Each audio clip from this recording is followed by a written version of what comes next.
Sai Satcharitra, Chapter 43 and Chapter 44. Preliminary. The chapters 43 and 44 continue the story of Baba's passing away, and therefore they are taken together. Previous preparations.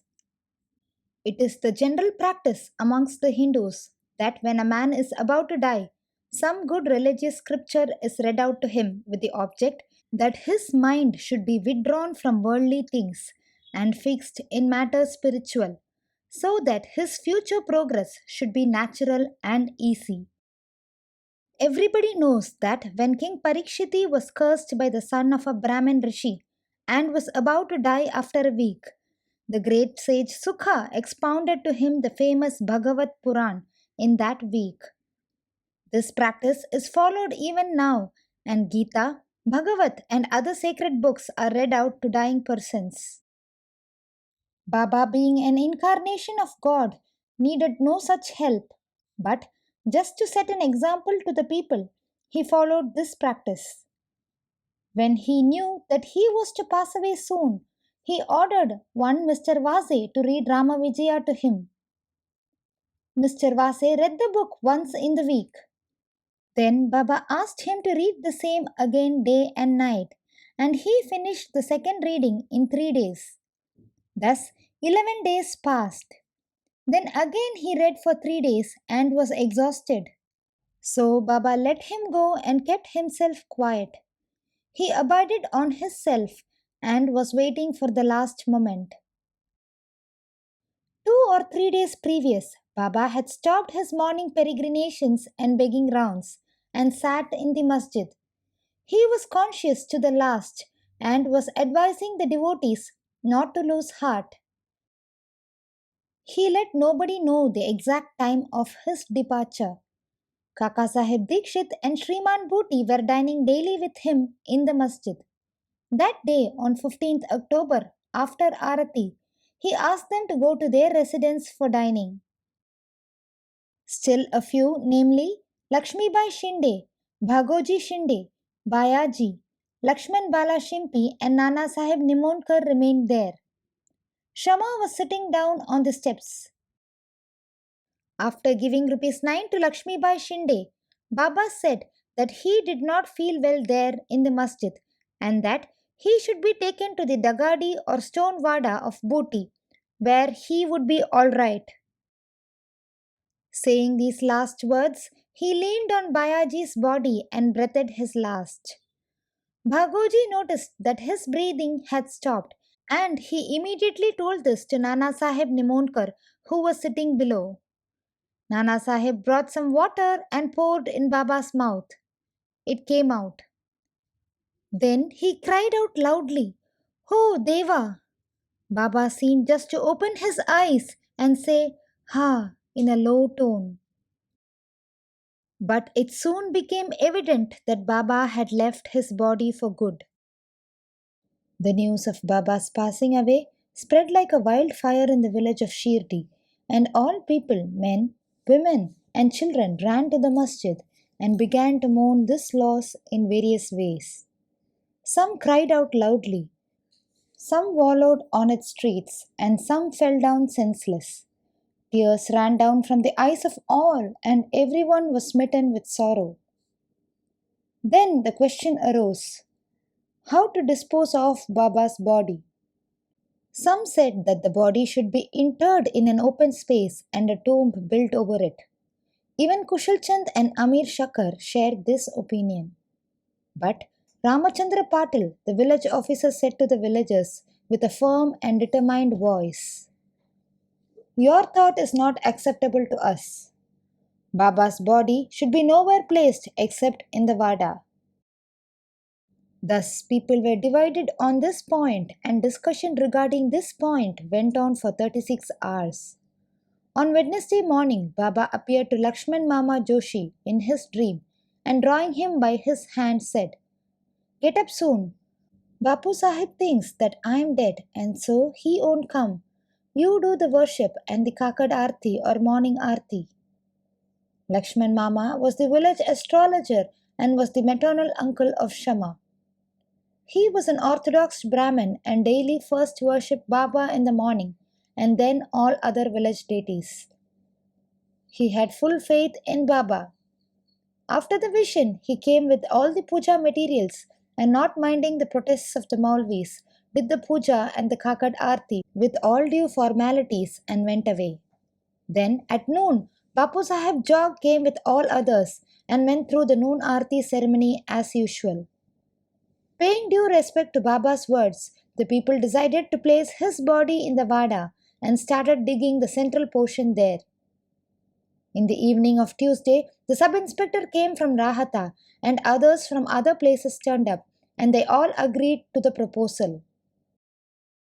Next morning, Amir Bhai came from Bombay and the Mamlatdar from Kopargaon. The people seemed divided in their opinion. Some insisted on interring his body in the open field. The Mamlatdar therefore took a general plebiscite and found that the proposal to use the Vada secured double the number of votes. He, however, wanted to refer the matter to the collector, and Kaka Sahib Dikshit got himself ready to go to Ahmednagar. In the meanwhile, by Baba's inspiration, there was a change in the opinion of the other people, and all people unanimously voted for the proposal. On Wednesday evening, Baba's body was taken in procession and brought to the Vada and was interred there with due formalities in the Garbha, that is, in the central portion reserved for Muralidhar. In fact, Baba became the Muralidhar and the Vada became a temple and a holy shrine where so many devotees went and are going now to find rest and peace. All the obsequies of Baba were duly performed by Bala Sahib Bhate and Upasani, a great devotee of Baba. Breaking of the brick. Some days before Baba's departure, there occurred an ominous sign foreboding the event. There was in the masjid an old brick on which Baba rested his hand and sat. At night time, he leaned against it and had his asan. This went on for many years. One day, during Baba's absence, a boy who was sweeping the floor took it up in his hand, and unfortunately it slipped from thence, fell down broken into two pieces. When Baba came to know about this, he bemoaned its loss, crying, "It is not the brick, but my fate that has been broken into pieces. It was my lifelong companion. With it I always meditated on the self. It was as dear to me as my life. It has left me today." Some may raise here a question. Why should Baba express this sorrow for such an inanimate thing as a brick? To this, Hemadpant replies that saints incarnate in this world with the express mission of saving the poor helpless people. And when they embody themselves and mix and act with the people, they act like them. That is, outwardly laugh, play, and cry like all other people, but inwardly they are wide awake to their duties and mission. 72 hours of Samadhi. 32 years before this, that is, in 1886 AD, Baba made an attempt to cross the border line. On a Mrigasirsha Purnima, full moon day, Baba suffered from a severe attack of asthma. To get rid of it, Baba decided to take his prana high up and go into Samadhi. He said to Bhagat Mahalaspati, "Protect my body for 3 days. If I return, it will be all right. If I do not, bury my body in that open land."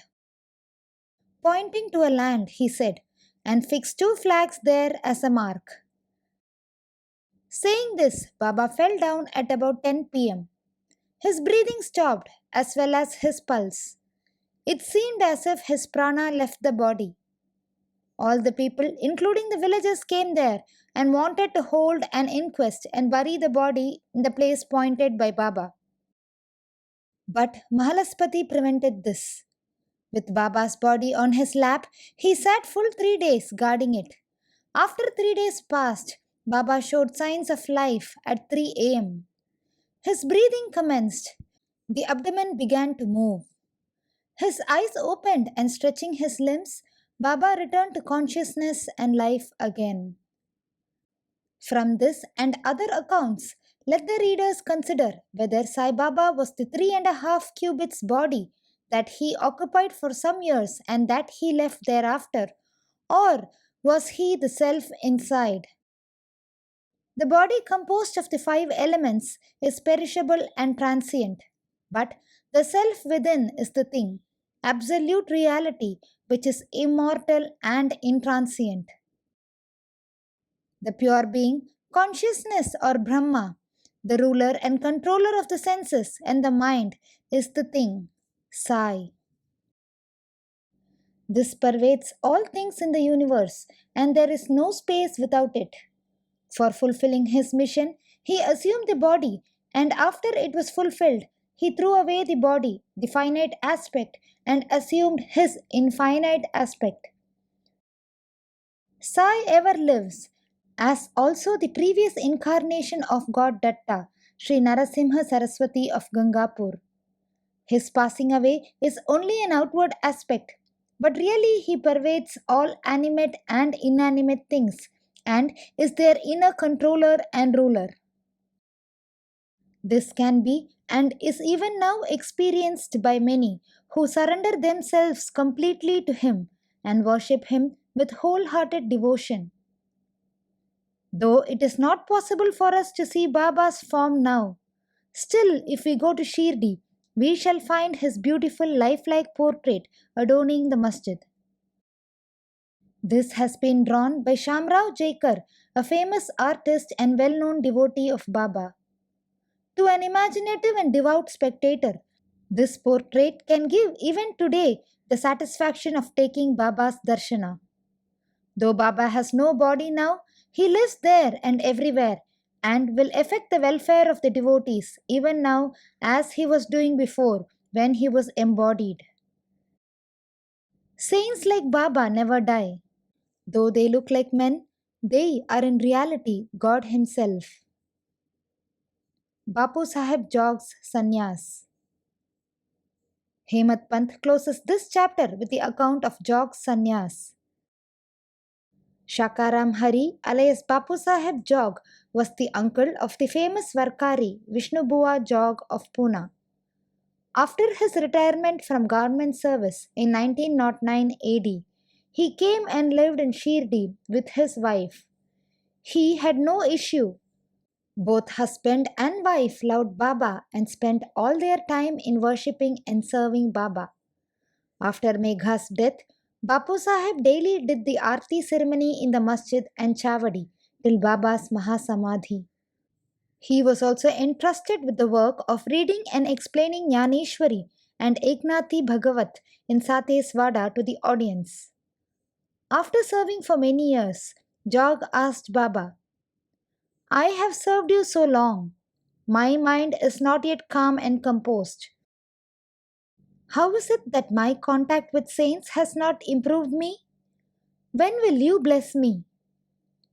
Hearing the Bhakta's prayer, Baba replied, "In due time, your bad actions, their fruits or results will be destroyed. Your merits and demerits will be reduced to ashes, and I shall consider you blessed when you will renounce all attachments, conquer lust and palate, and getting rid of all impediments, serve God wholeheartedly and resort to the begging bowl, that is, accept sannyas." After some time, Baba's words came true. His wife predeceased him, and as he had no other attachment, he became free and accepted sannyas before his death and realized the goal of his life. Baba's nectar-like words. The kind and merciful Sai Baba said many a time the following sweet words in the masjid. "He who loves me most always sees me. The whole world is desolate to him without me. He tells no stories but mine. He ceaselessly meditates upon me and always chants my name. I feel indebted to him who surrenders himself completely to me and ever remembers me. I shall repay his debt by giving him salvation or self-realization. I am dependent on him who thinks and hungers after me, and who does not eat anything without first offering it to me. Just as a river gets to the sea and becomes merged or one with it.